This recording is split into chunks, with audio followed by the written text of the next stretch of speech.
I'm Lori Fredrich, and I'm the dining editor for OnMilwaukee. I'm here at Sorella in Bayview with executive chef and co-owner Kyle Toner. And we are here specifically to talk about their wood-fired pizza. Chef Toner is going to walk us through the process and tell us all about what makes that pizza special. So our first step, all pizza begins with dough. Flour, water, yeast, salt, a little bit of sunflower oil, and thyme. That's for me, I don't use a sourdough, but the thyme factor is what really brings the flavor. So it gets a little bit of a cold. There's a little bit of a sour, a little bit of a funk.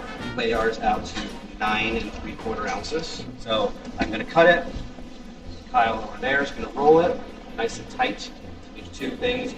You got it. Have you ever seen anyone make mozzarella fresh? Yes. Similar idea. You're building a skin, and then You're kind of rolling and tucking. yeah, And yeah. then rolling again. So it's got to be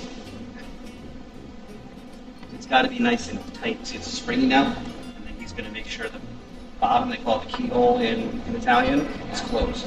Otherwise, I'm going to probably get a hole in the pizza after it's done. So that's the process. So this dough has been hibernating. Yes, this looks like it's probably 4 days. 5 days is the max, is 3 to 5.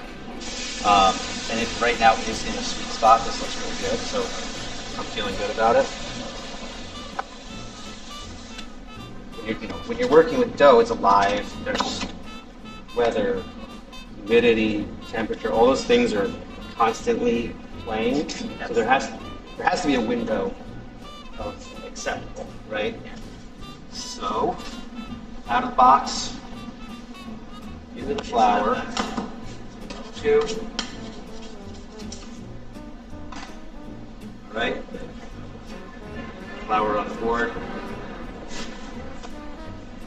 I don't know why, but important. The bottom of the dough has to become the top. Okay. So I'm gonna pat it out a little bit. Pat both out.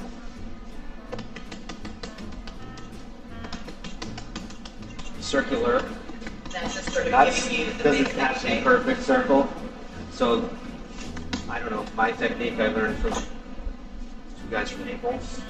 It's slightly different anyway, and apparently the way I stretch the dough, I'm not my feet, I stretch it right here. You stretch it back Okay, that's what everyone tells me. Yeah. So this is one method. This is the one I make. Hundreds, thousands of pieces, and then a little bit of a spin. So I have. So you're not whipping this around your bed. This can't hold it. Yeah. This would break. This would actually. Yeah, if you really went for it. Yeah, because you can tell. I mean, this is really soft and silky. Yes. But it would also, if you start doing that, it gets tighter, and then it'll get tough. So I'm trying to avoid it. You're overworking. You're reworking the gluten back. Yeah. So separately, so this is like the old school New York, New Jersey way to do it. I'm bored there. I don't do it very often, so I'm not that good at it. Just spin it a little bit. So do 2 pizzas, a red and a white. So the red pizza, I call this the Fradiavolo. It's got some hot peppers on it. This one does not have mozzarella. And this is house-made sauce. This is just tomatoes and salt. Oh, There's nothing. nothing. No. Oregano. Pecorino Romano. Garlic. Yeah, when it's sliced like this, it's not super garlicky, so you can put more on. Yeah. Really thin. Yeah, and I suppose it gets when you cooked chop it, just it enough to gets take the- it takes the edge off it, but it's not in your face. Yeah, and the smaller you chop more- garlic, the yeah. more pungent. Yeah, you're breaking the The cells. more of the, I forget what the substance is that makes it sharp. Yeah. Hot peppers. These are called Italian long hots.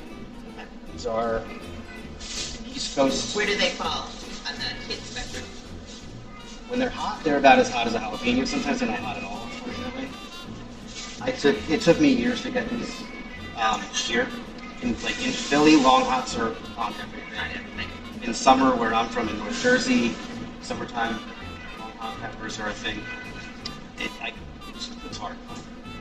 Finally, I got them. So, much as I can.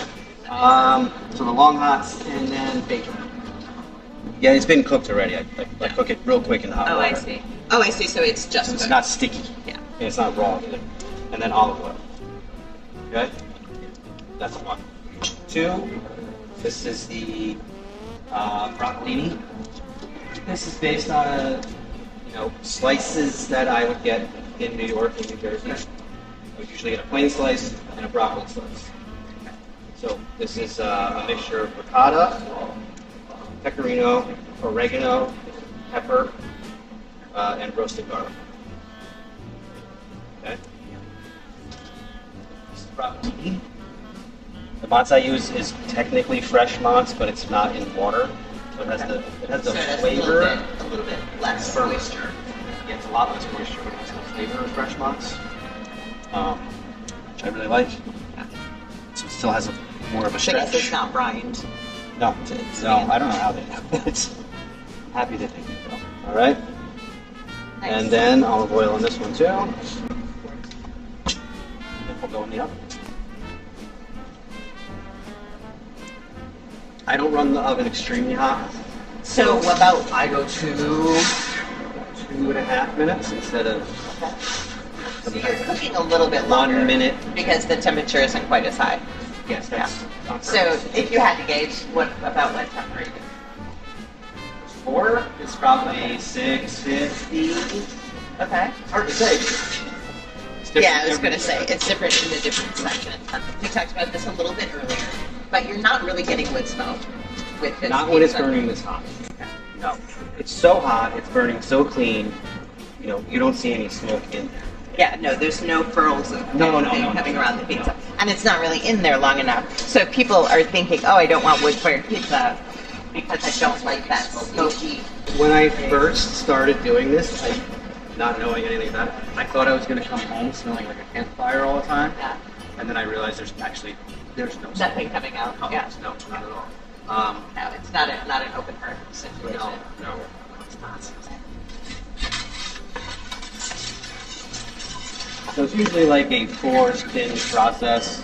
One side, 180 degrees, then 90 degrees, then 180 again. Good? So that's pretty good. That is pretty good. Look at that. One. Roof. Just for a second. The bottom is done, but I want to get the top a little bit more. So it's heat resistant. It's much hotter up there. Okay. So yeah. And this is what you want as far as the crust goes. You want the bottom. You want it to be cooked all the way through. You want some little. I don't want white with black spots. I want deeper brown with some black.